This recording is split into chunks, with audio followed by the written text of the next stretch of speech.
Creating a Discord bot in Python involves several steps, primarily utilizing the discord.py library. Here's a concise guide. Install discord.py. Use pip to install the discord.py library. Create a Discord application. Go to the Discord developer portal and create a new application. Navigate to the bot tab and click Add Bot to create a bot user. Copy the bot token.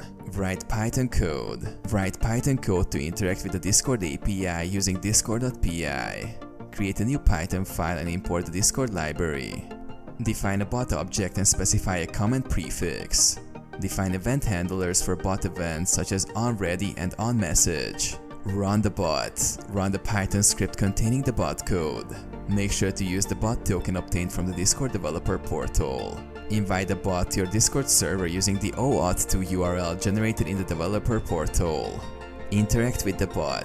Once the bot is running, you can interact with it in your Discord server using the specified comment prefix.